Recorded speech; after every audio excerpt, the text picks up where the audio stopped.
Bismillahirrahmanirrahim. This video is on the request of a student, and this is from EDC book, Electronic Devices and Circuits by Bolstad.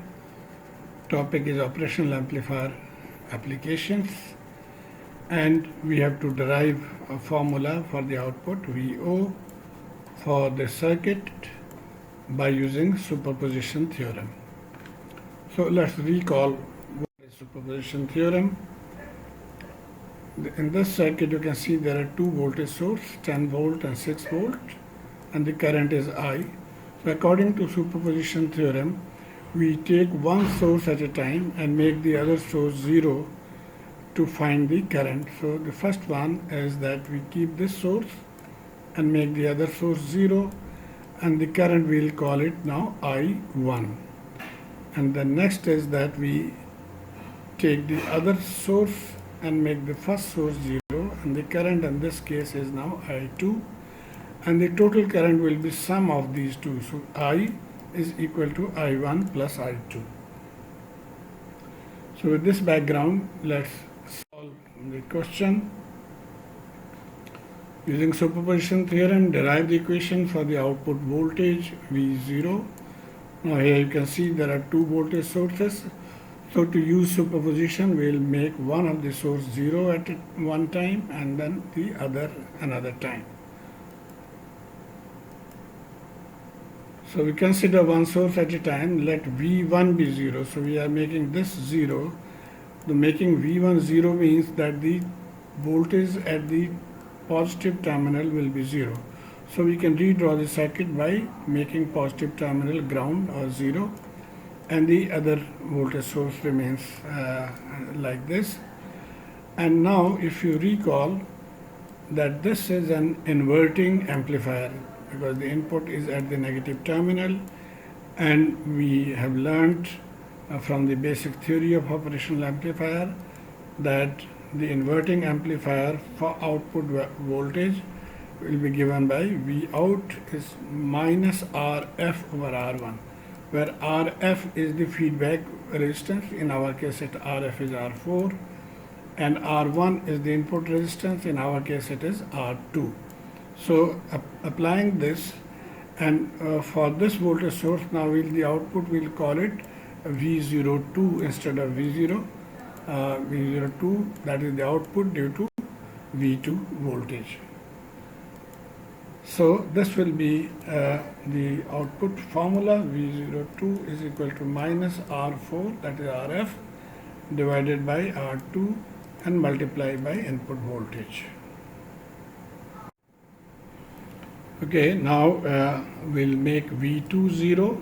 So this one is grounded, and V1 is now the active voltage.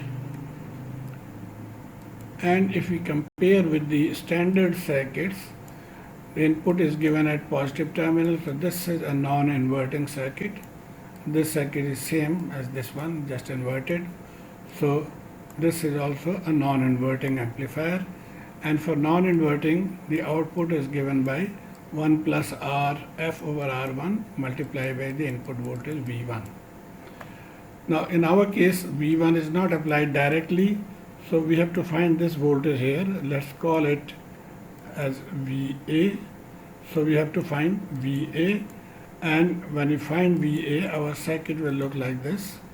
So this is VA applied at the positive terminal, and then R2, R4. So we now apply the formula, non-inverting, and so output V0A, now we are calling this V0A, V01, because the input is V1. So output V01 will now be 1 plus RF over R1. Now F in our case is R4, and R1 in our case is R2, and multiplied by the input voltage VA. Now how much is VA? We have to calculate from this circuit. Now you can see this is, we can find out VA by simple voltage division method. So VA is the input voltage V1 divided by the total resistance multiplied by this resistance R3 across which our voltage is VA. So this is VA. Now we'll plug in this value to find VO1. So plugging in, we get this value of VO1, and this can be now neatly written as this form. Okay, so we have got VO1 and we also got VO2 in the previous slide. So the output voltage will be the summation of the two voltages. Okay, so this is the VO1 part and this is VO2 part. So this is our answer, and it can be neatly written as written in the book like this form. So this is how you calculate the output by superposition theorem. Now let's solve a simple problem. Determine the output voltage of the circuit. So this is the circuit. Here the resistances are same, these two. So if you compare with this, so R2 and R4 both are 100 kilo, and R1 and R3 both are 20 kilo. So we'll plug in these values in this circuit. So plugging in and simplifying, our final answer will be V output is V1 minus V2. Now the student who requested to solve this had this question. The teacher instead of V2 has written V1, and here instead of V1 he has written V2. So I hope after having learnt all this you can easily solve this. The answer will be now V2 minus V1 in this case. Thank you.